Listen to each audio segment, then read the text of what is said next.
This is the Chapter 3 review video number 7. So we are getting close to the end here, so hopefully you've been working with me a little at a time. So we are to the point in Chapter 3 material where we are trying to determine whether or not a table or an equation represents a linear or nonlinear function. And then they're asking us to explain. So remember, when you're looking at a table of values, what you're looking at to see, is there a constant rate of change? So for 34, what I mean by that is you're looking to see if the change in y over the change in x is constant all the way down the table.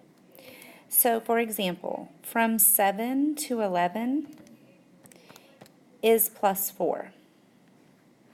From 11 to 15 is plus 4. From 15 to 19 is plus 4. Therefore, your change in y is positive 4. And then notice your change in x, these are going up by 1 every time. So because there is a constant rate of change, this would be considered linear. Now remember, a rate of change, that's just another way of saying slope. So the slope, or the rate of change in this set of data, would be 4. Okay, go ahead and pause the video and see if you can do number 35, and then you can check your work with mine. So for number 35, when you did the rate of change in your output values, which remember those are your y's, you get 1, 6, and 8 for the increase. But when you go to your input values, you notice that those are increasing by 2 every time. Since there's not a constant rate of change in your y values, this would be not linear. Okay, looking at an equation is a little bit easier. Remember, we talked about the fact that x has to be to the first power. Ax plus by equals c is the standard form of a linear equation.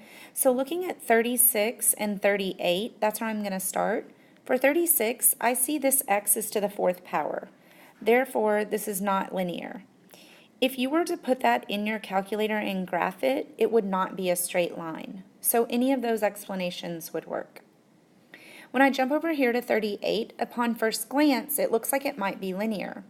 But when you go to simplify your equation by distributing, you get y equals 4x minus 2x squared. Because of this squared, this is also not linear. And if I was to put that in a calculator, it would make a parabola, which we also talked about. That's called a quadratic. Okay? So in this problem, the only equation that is linear is number 37, and that is written in standard form. You could also solve for y and then use your calculator, and if you did that, you would see a straight line for the graph. Okay? On 39 through 40, this is evaluating functions. They've given me 3 separate x values. So remember, all they're really asking you to do is to substitute these numbers in for x and solve. So like for number 39, they're asking you to do negative 3 minus 5. And I got that negative 3 right there. Negative 3 minus 5 would give me negative 8. Then they're asking me to plug in a 0. So what is 0 minus 5? That would be negative 5. Then they're asking me to sub in a 4. 4 minus 5 equals negative 1. So when they give you x values, you substitute in for x and solve. So go ahead and do number 40 and 41. And I'm going to actually go ahead and move on to 42 and 43. 40 and 41, those are just computational problems, so you should be able to sub in for x and solve on your own. And you can use the calculator to do that if you need to. Okay, number 42 is different. Notice that it says that f of x is equal to 4x, and they're telling you that f of x is equal to negative 32. Unlike what they told us here, up here they gave me x values and I was solving for the y, or f of x. Here they're giving me the f of x value. And if you look at the instructions, it says find the value of x.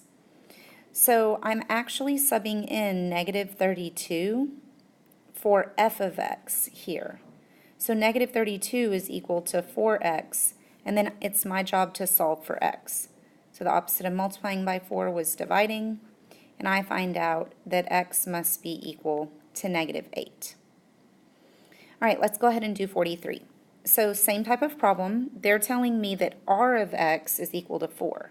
So I'm replacing r of x with 4, and then I'm going to solve for x. So I have 1/3 x plus 2 on the other side.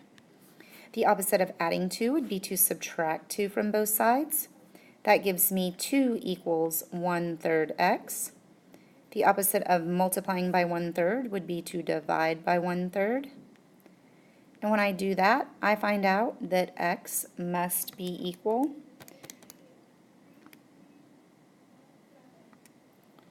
to 6. All right, so if you have any questions about this and going back and reviewing those videos from Chapter 3 earlier in Chapter 3 are not helping you, and this review is still not helping, come in for tutoring, and I will see you tomorrow.